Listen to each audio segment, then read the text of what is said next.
Mens sana in corpore sano, mesdames, messieurs, c'est cette citation latine de Juvénal qui veut tout simplement dire un esprit sain dans un corps sain. Vous êtes les bienvenus sur votre chaîne Mikuba et aujourd'hui, vous l'avez sans doute compris, nous allons parler santé. Nous parlons santé aujourd'hui parce que le monde a célébré la journée sans tabac le 31 mai et question encore de sensibiliser sur la question. Aujourd'hui, nous recevons pour vous Constantin Matouka, à qui je souhaite la bienvenue.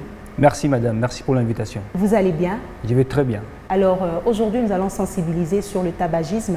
Je l'ai dit, vous êtes médecin, vous êtes très jeune, pour moi c'est une fierté. Je vais encore réitérer mes félicitations. Merci beaucoup. Aujourd'hui, je reconnais que la jeunesse congolaise est également importante pour ceux qui veulent bien se démarquer, en tout cas on le voit. Mais docteur, aujourd'hui, plusieurs personnes qui consomment le tabac ont beaucoup de difficultés quand on leur sensibilise sur la question pour qu'ils puissent arrêter cette consommation, la consommation du tabac, mais ils se disent que voilà, ils ne prennent pas ça au sérieux. Mais vous, vous êtes médecin, expliquez-nous un peu, qu'est-ce qui se passe dans le corps d'une personne qui consomme le tabac sous toutes ses formes? Merci madame pour l'invitation une fois. En fait, le tabagisme, par définition brève, c'est le fait de fumer ou soit de s'exposer à ces substances chimiques qui sont constitués de composés qui sont dans le tabac.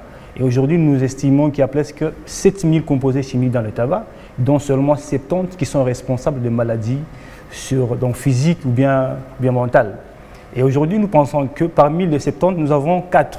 Il y a la nicotine, il y a le goudron, il y a le formaldéhyde et le monoxyde de carbone. Parmi lesquels nous avons la nicotine crée une dépendance lorsque nous fumons. Pourquoi est-ce que les gens fument chaque fois malgré qu'on les interdise? Parce que les tabacs créent une sensation de plaisir. La personne sécrète une hormone qu'on appelle la dopamine, qui est dose dépendante. Ça veut dire à chaque fois que la personne fume, donc elle a cette sensation de plaisir, de bien-être. Voilà pourquoi est-ce que la majorité ont du mal à abandonner lorsqu'on leur dit d'abandonner le tabac. À ce moment-là, ils sont devenus dépendants du tabac. Justement, ils sont devenus dépendants du tabac et pour arrêter, il faut y aller progressivement. Madame. Progressivement. On va parler du processus pour arrêter la consommation du tabac. Mais au jour d'aujourd'hui, je disais, l'OMS a démontré qu'en 2020, le tabagisme était la principale cause de décès et d'incapacité. Qu'est-ce que vous pouvez nous dire sur les conséquences du tabagisme sur la santé humaine, que ce soit chez l'homme, que ce soit chez la femme, que ce soit chez l'enfant? Je pense que les conséquences, il y en a. Vous avez raison. En termes de chiffres par rapport aux conséquences, nous avons presque 1 milliard de personnes dans le monde qui sont exposées au tabagisme. En Afrique, on estime qu'il y a 25% de personnes exposées au tabagisme. Les conséquences sont multiples et complexes. Nous avons par exemple des maladies qui sont causées directement par le fait de consommer le tabac. Nous avons premièrement, c'est le cancer de poumons, qui est le premier cancer du monde causé par le tabac. Deuxièmement, nous avons des maladies du système cardiovasculaire, telles que l'hypertension artérielle, telles qu'une modification des vaisseaux sanguins qu'on appelle l'artériosclérose, et aussi d'autres cancers digestifs, tels que le cancer de la gorge, le cancer de l'œsophage, le cancer du pharynx, le cancer de l'estomac. Et le tabac, il est aussi un facteur de risque de certaines maladies. Lorsqu'on parle de facteur de risque, ça veut dire le tabac, donc c'est un élément qui favorise la survenue d'une maladie. Ça ne veut pas dire que lorsque vous faites ça, vous aurez ces problèmes. C'est tellement, il y a d'autres cancers que beaucoup de personnes sont exposées aujourd'hui. Et les femmes ont maintenant des chiffres un peu en augmentation en Afrique. Je ne sais pas si par rapport à la culture ou bien à la civilisation.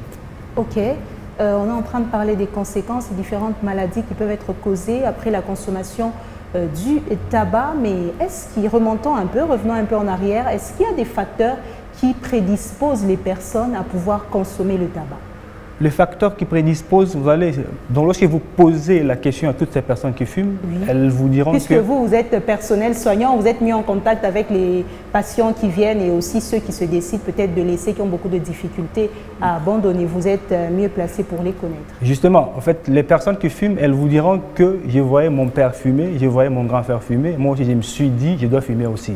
Il n'y a pas vraiment une raison médicalement avancée, mais d'autres disent parce que c'est un mouvement de masse que la plupart suivent. Et lorsque lorsqu'ils sont dedans, malheureusement, ils ont du mal à abandonner. Une raison de plus, hein, très chers téléspectateurs, de pouvoir être modèle, parents, frères, sœurs autour de vous, parce que vous êtes en quelque sorte des personnes qui inspirent les autres. Comme il a dit, certaines personnes ont pris le chemin du tabagisme parce qu'ils ont vu telle personne le faire et puis ils pensent que c'est normal. Mais docteur Constantin, à quel moment le tabac devient au fait un problème? Est-ce que c'est une question de fréquence? Est-ce que c'est une question d'habitude? Est-ce que juste parce qu'on l'a fait une fois, il peut y avoir des répercussions? Déjà, lorsque vous avez votre premier cigare, ça veut dire que vous avez donc déjà ces risques-là. Maintenant, les risques augmentent avec la fréquence et le nombre de jours que vous consommez. Voilà pourquoi est-ce qu'on estime les risques par rapport au nombre de paquets qu'on consomme au courant d'une année. Lorsque vous consommez, il y a un score qu'on dit, on calcule le paquet année. Ça veut dire, lorsque vous consommez un paquet par jour, on va multiplier le nombre de paquets par le nombre d'années que vous avez consommé. Plus le nombre est très élevé, plus vous avez les risques de développer des maladies liées au tabac. Ok. Parlons des consommateurs passifs, malheureusement. Il existe ces deux types de personnes qui consomment activement, mais aussi passivement. Eux aussi, ils ont les mêmes répercussions. Et comment ces personnes peuvent se mettre à l'abri de ces dangers, parlant des consommateurs passifs? Les personnes, pour se mettre à l'abri, il y a plusieurs paramètres qui entrent en jeu. Ça veut dire qu'il y a le niveau individuel et le niveau étatique. Okay. Le niveau étatique, ça veut dire l'État interdit dans d'autres pays aux personnes de fumer en public. Lorsque vous fumez en public, vous donnez un mauvais exemple. Vous exposez les gens à des fumées. Deuxièmement, lorsque vous êtes un parent fumeur, donc ayez cette habitude de ne pas fumer dans la maison. Écartez-vous à côté, prenez votre cigare calmement. Et au niveau individuel, la personne qui sent que lorsque je suis en contact avec mon grand frère, mon père qui est fumeur, je dois m'exposer ou bien m'écarter, pardon, parce que le risque est presque le même, soit vous soyez fumeur passif ou bien actif. Que vous soyez fumeur passif ou actif, les conséquences sont les mêmes. Moi, je pense que c'est là encore le moment de sensibiliser ceux qui fument pour mettre à l'abri. Si peut-être vous n'arrivez pas à arrêter, bien que nous sommes là pour sensibiliser, vous n'arrivez pas à arrêter la consommation du tabac, mais n'exposez pas non plus ceux qui sont autour de vous. Votre entourage a besoin de rester sain. On dit mieux vaut prévenir que guérir d'ailleurs. Et vous qui savez que vous êtes dans l'entourage des personnes qui consommaient le tabac, ben, faites un effort aussi de vous mettre à l'abri. Vous êtes conscient qu'il y a des conséquences aujourd'hui, il y a des répercussions sur la santé. Quand vous inhalez cette fumée-là et vous êtes consommateur passif, que vous vouliez ou non, il y a des conséquences. La Journée mondiale sans tabac vise également à mettre cet accent-là sur le professionnel de la santé qui est mis à contribution également pour sensibiliser sur la question. Docteur, vous à votre niveau, qu'est-ce que vous faites pour mener cette lutte anti-tabac? À notre niveau, nous faisons des sensibilisations individuelles à chaque consultation. Lorsque la personne se retrouve fumeur, on essaie de passer des messages lui montrant les risques et les avantages d'arrêter le tabac.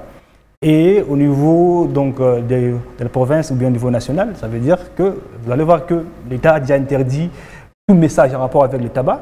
L'État vous dit de mettre des messages qui terrorisent les gens, entre guillemets, lorsqu'on vous dit fumer est préjudiciable à la santé. Ailleurs, on met même des poumons détruits sur l'emballage du tabac. Et malheureusement, on en consomme toujours. En fait, le problème se pose. Ils en consomment toujours. La question se pose, c'est pourquoi est-ce que maintenant on n'interdit pas de vendre le tabac? C'est ça le problème aussi qui se pose là-bas. Parce que le problème, c'est que pourquoi est-ce qu'on n'interdit pas? Il y a presque 4 éléments de réponse. La première élément de réponse, c'est que le premier élément, pardon, c'est que le tabac, c'est une industrie qui régénère presque des milliards de dollars chaque année. Deuxièmement, les personnes qui travaillent dans la culture, dans la production, dans la transformation, dans la vente, sont des millions dans le monde. Lorsqu'on interdit, il y aura des conséquences sur le plan économique.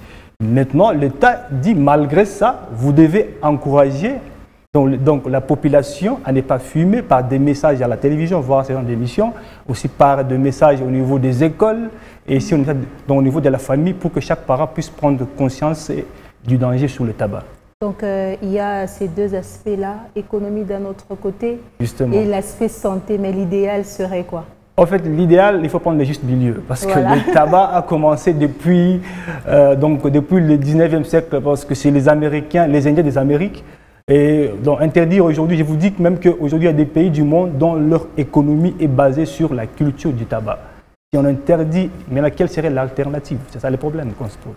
Ok, parlant de cette aide que vous apportez à ces patients, ou bien ceux qui veulent sortir du tabagisme, quelle est la procédure à suivre pour arriver vraiment à dire stop au tabac? En fait, déjà, il y a deux niveaux. Il y a le niveau individuel. Premièrement, la personne doit avoir la motivation d'arrêter de fumer. Deuxièmement, la personne doit se fixer des objectifs, fixer la date à quel moment il pense arrêter de fumer. Et troisièmement, il doit appeler de l'aide. L'aide, c'est nous, médecins généralistes, c'est psychologues cliniciens, c'est les neuropsychiatres. Maintenant, au niveau de médecins généralistes, au niveau des psychiatres, il y a des outils qu'on utilise pour permettre aux personnes d'arrêter de fumer. Lesquels? Il y a par exemple, il y a ce qu'on appelle les scores de Fagerstrom. C'est un score d'auto-évaluation qui permet d'évaluer le nombre de tabac, donc si une personne consomme en une journée, et la quantité ou bien les difficultés qu'elle a lorsqu'elle a envie d'arrêter. Deuxièmement, il y a le score de Russell. C'est un score qui permet d'évaluer la motivation qu'a la personne d'arrêter le tabac en fonction de la confiance en soi. Et troisièmement, il y a les HSI, donc on appelle le Evening Score Smoking. C'est un score qui permet d'identifier, de faire voir à la personne par rapport à la quantité que tu consommes, voici le nombre de maladies auxquelles tu es exposé. Maintenant, pour arrêter, on n'arrête pas directement. Lorsque la personne consommait, par exemple, un paquet de tabac en 24 heures, on la recommande de commencer à consommer même 10 et de diminuer progressivement. Parce que lorsque la personne arrête brusquement, ça va être ce qu'on appelle un syndrome de manque. C'est une maladie neuropsychiatrique. Qu'est-ce qui se passe à ce moment quand quelqu'un développe le syndrome de manque? En fait, la personne est habituée à des quantités X du tabac. Par conséquent, si vous arrêtez, ça lui crée un problème au niveau de son cerveau, engendrant des complications sur le plan neurologique et psychiatrique. Encore des conséquences sur la santé. Justement. Et en compensation, qu'est-ce que vous lui proposez? Il y a ce qu'on appelle les dérivés nicotiniques. Les personnes peuvent consommer des substances, bien des chics à base du nicotine, parce que la personne doit consommer les nicotines un peu en quantité réduite pour réduire les risques de maladie, mais d'une manière progressive pour que la personne, sur une période X, donc elle puisse arrêter cette consommation. Dans cet accompagnement du fumeur, de la fumeuse, dans l'abandon du tabac, y a-t-il des difficultés que vous rencontrez? Les difficultés, c'est sur le plan de personne, parce que la personne est habituée à un mode de vie X, on l'oblige de quitter de X vers Y, ce qui fait que la personne éprouve des difficultés, voire même la souffrance. Voilà pourquoi est-ce qu'on demande, c'est que l'environnement, la famille ne doit pas stigmatiser la personne. On doit l'accompagner, la faire voir les avantages d'arrêter le tabac. Et nous, médecins à notre niveau, on motive la personne, on propose des alternatives pour son bien. Est-ce que votre sensibilisation a atteint la cible? En fait, porte ses fruits? Ou bien vous rencontrez encore des difficultés à votre niveau de sensibilisation? Vous savez, la difficulté quand vous sensibilisez une personne qui est habituée à fumer, et la plupart sont, je m'excuse, ont un niveau intellectuel qui est un peu bas, ce qui fait que la plupart ont du mal à comprendre le danger. Beaucoup s'y retrouvent devant un danger et voilà, ils disent mais le docteur avait raison, et en ce moment-là, vous avez déjà des maladies, donc il y a des complications. Par mon expérience, j'ai vu les gens arrêter de fumer. Oui. Et c'est lorsque on a besoin de ces exemples la personne se retrouve devant une maladie qui est liée au tabac, qu'il éprouve presque 6 mois coulé au lit, une année presque après son accident parce que la personne a fumé, c'est ce qui fait que la personne se rend maintenant compte que voilà maintenant l'importance d'arrêter de fumer. Mais en termes de financement pour sensibiliser ces fumeurs-là, les médecins, vous en avez suffisamment?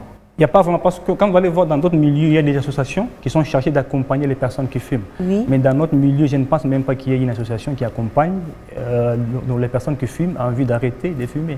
Face à toutes ces difficultés-là, que ce soit au niveau du fumeur, que ce soit au niveau de la société, que ce soit également au niveau de vous, personnel soignant, parce que en tout cas, vous êtes mis à contribution comme par le santé. On vous voit, vous, médecins. Quelles sont les pistes de solutions, les recommandations que vous pouvez faire à chacune de ces catégories? Déjà chez nous, personnel soignant, parce qu'on dit la santé bien ordonnée commence par soi-même, nous devons avoir cette conscience collective. Deuxièmement, nous devons faire voir à nos patients qui fument de ne pas les considérer comme des clients. Parce que lorsqu'on les prend comme des clients, donc ça veut dire qu'on les prend comme une boutique qui génère de l'argent, ce qui n'est pas bien. Troisièmement, de ne pas stigmatiser. Quand ils viennent nous voir, ça veut dire que quelque part, les personnes veulent trouver des solutions chez nous. Oui. Maintenant, le gouvernement doit mettre en place des stratégies, des plans pour que les personnes qui fument puissent se retrouver un peu en termes de suivi et d'évaluation. Okay. Et troisièmement, les fumeurs eux-mêmes doivent savoir que le tabac, c'est un danger. On ne leur demande pas d'arrêter directement, on leur demande d'arrêter progressivement pour le bien du collectif. Pour le bien du collectif. Nous sommes en train d'aller petit à petit vers la fin de ce programme. Quel est le mot, le dernier mot, le message que vous pouvez lancer aux consommateurs du tabac, hein? Surtout que la journée sans tabac a été célébrée, vous êtes personnel soignant. Quel est le message phare que vous voulez qu'ils puissent rester gravés dans leur tête afin de les aider, bien sûr?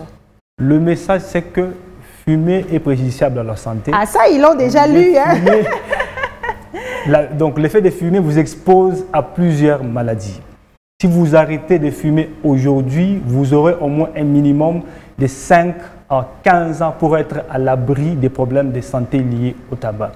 Si vous arrêtez de fumer, votre famille sera protégée et le pays sera en bonne santé parce qu'il est anormal de vivre avec une population qui est non malade. Donc c'est difficile d'avancer sur le plan du développement social et économique. Mesdames, Messieurs, la santé n'a pas de prix, mieux vaut prévenir que guérir. Le tabagisme était le sujet aujourd'hui au centre d'invités du jour. L'OMS l'a démontré qu'elle est la cause de plusieurs décès, de plusieurs incapacités, plus que même le sida, plus que même la tuberculose. On parle même de la mortalité maternelle, les accidents de voiture, les suicides et les homicides. Le tabagisme cause beaucoup de mal que de bien, que ce petit plaisir que vous pouvez ressentir en le consommant. C'est aujourd'hui notre façon de vous sensibiliser à arrêter le tabac, à dire non au tabac.